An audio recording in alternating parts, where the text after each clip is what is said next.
Now, when I was younger, I remember great politicians like Margaret Thatcher and even Tony Blair. That was the first time round, of course. People with conviction like Ted Heath, Neil Kinnock, people who were passionate about what they did, and they got things done.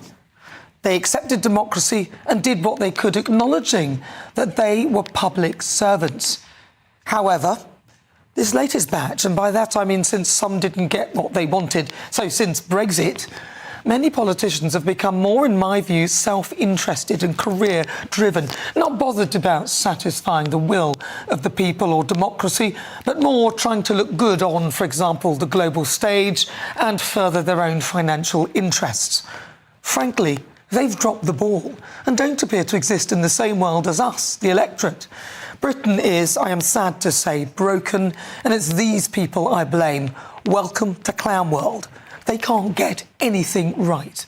The Conservatives were not conservative and made an absolute farce of the immigration system. We're very clear we want to stop the boats. Vote Conservative so we can stop the boats. To keep my promise to you, to stop the boats. Then along came Labour, scrapping the only thing that made sense, Rwanda. The Rwanda scheme was dead and buried before it started. It's never been a deterrent. Everybody has worked out, particularly the gangs that run this, that the chance of ever going to Rwanda was so slim, less than 1%, that it was never a deterrent. Instead, coming up with this slogan. To go after the criminal gangs, to smash the gang networks. To smash the smuggling gangs. Smash the gangs. To smash the gangs. Which they've gone pretty quiet about, replacing it with one in, one out. For the very first time, migrants arriving via small boat will be detained and returned to France in short order. Right, let's start there, shall we? Since it was announced, we've had over 11,000 in and 42 out, with one Iranian migrant who was returned to France paying smugglers a second time to come back to the UK, this time claiming he is fleeing France, presumably using taxpayer-funded legal team. Apparently, he's now a victim of human trafficking. You couldn't make this up. The migrants who do arrive via dinghy are let to roam free, like Deng Majek, who was sentenced yesterday for murdering a wonderful mother, Rhiannon White, who worked helping out at the asylum hotel where he was staying, stabbing her 18 times with a screwdriver. Rhiannon White's sister spoke outside court after the verdict was announced. Throughout this trial, we have been given no reason as to why he chose Rhiannon. She fought for her life and to save herself from this sick, twisted and cowardly human. Then there was the Syrian migrant who claimed to be 16 despite one very large Adam's apple, a receding hairline, a full head of grey hair, wrinkles and crow's feet. Immigration aged him 24 to 26, and Derby councillor who believed that he was considerably older than 18. However, Judge Gaynor Bruce, a former human rights lawyer, stated that life experience, trauma, genetics, exposure to elements can make someone appear older.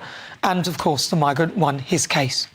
And now, of course, we have the Epping Hotel asylum seeker, Hadush Kabatu, who arrived via small boat, sentenced to 12 months after sexually assaulting a 14-year-old, being released from jail by accident.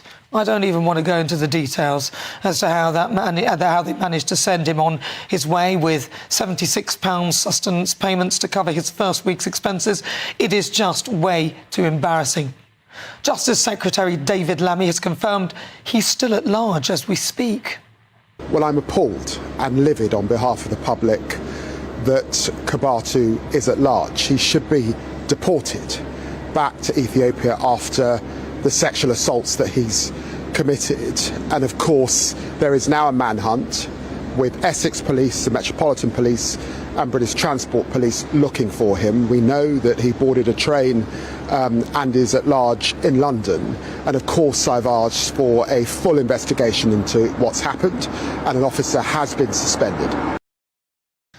All our systems are failing because we cannot take the strain. Our NHS is creaking. Schools are failing, unable to cope with the massive amount of pupils that are arriving.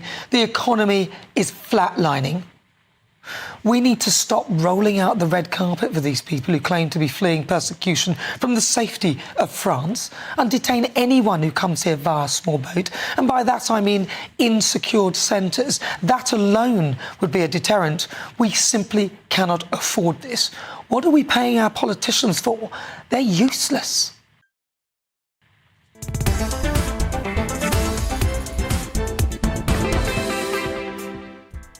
But before we get stuck into the debate, here's what else is coming up.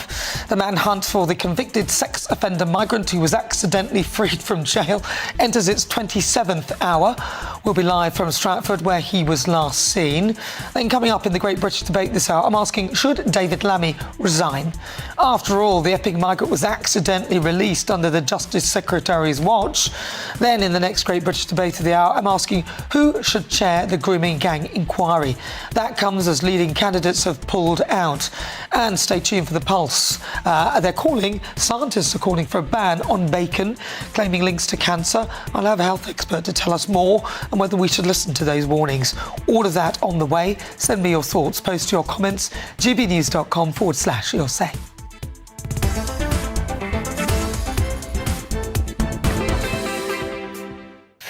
So, to react to my niggle, I'm joined by political commentator Fahima Mohammed.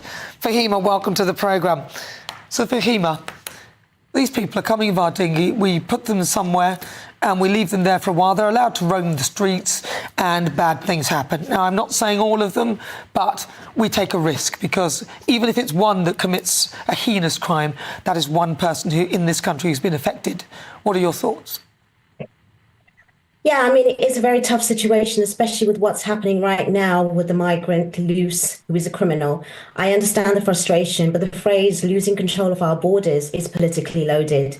By what we've really lost is basically control of our immigration system's competence and not sovereignty itself. The issue isn't whether we have borders, it's how we manage them effectively, efficiently, humanely, and in a way that serves Britain's real needs. Now, detention barges and Rwanda flights are, chaotic because of the Home Office backlogs. And that is not necessarily the way forward. The backlogs don't show strength, they show dysfunction. And the Home Office is overwhelmed with tens of thousands of cases pending. That's not open borders, that's poor management. We need to get it straight as to who's to really blame. And the UK has always had borders, but global crisis, wars, persecution, climate, displacement means people will keep coming. And the real question is whether we manage the reality intelligently. You mentioned Margaret Thatcher at the very beginning of your memory. I remember that as introduction of privatisation, which is why the country is suffering economically. And when you talk about Tony Blair, I remember because he was actually the cause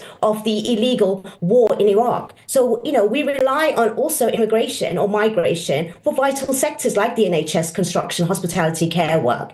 So you can say we've lost control, but when the economy is built on migrant labour, then again, I think the international cooperation is also key. We have to take, back control from global migration trends, and we need to work with allies, not just close the door. And smugglers do thrive on desperation, and we're not providing the safer legal routes either. Wow, there's so much in there, Fahima. There's bits of it I agree with, and bits I just don't agree with that at all.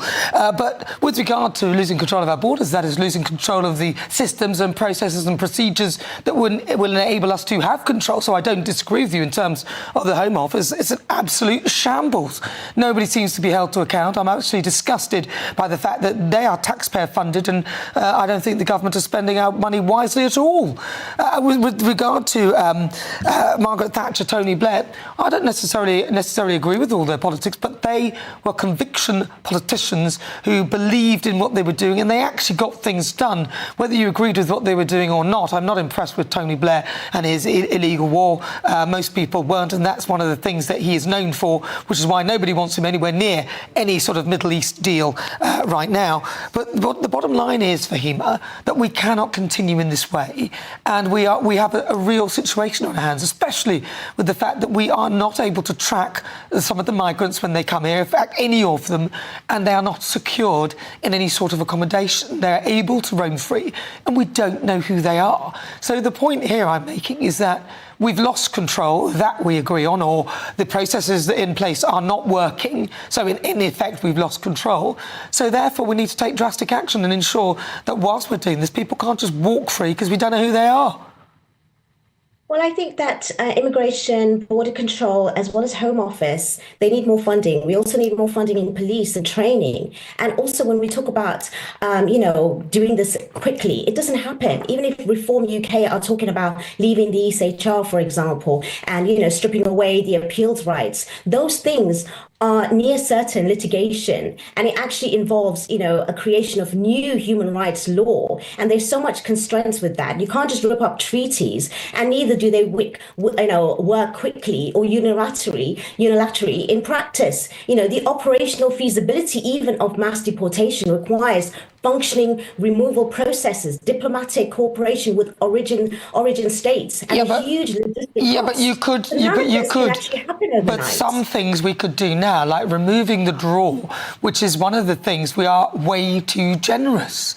And I'm sure that we don't need any sort of law to ensure that people are put in detention centres where they're not allowed to roam freely. I'm sure that's something we could do as long as we look after people ethically and kindly, which we do anyway. So that ensures that people in this country are safe because we don't know who these people are. And it also means that will act as a deterrent because some people are purely economic migrants, despite the fact that they've come here via dinghy from the safety of France and paid thousands to do it.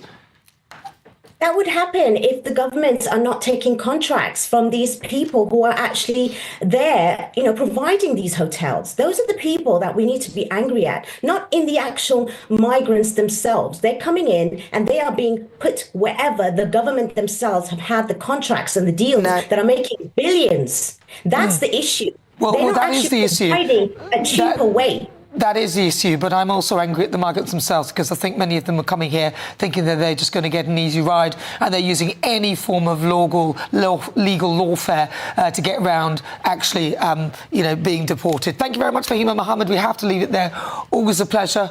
That is Fahima Mohammed. She's a political commentator. Those are her thoughts. What are yours?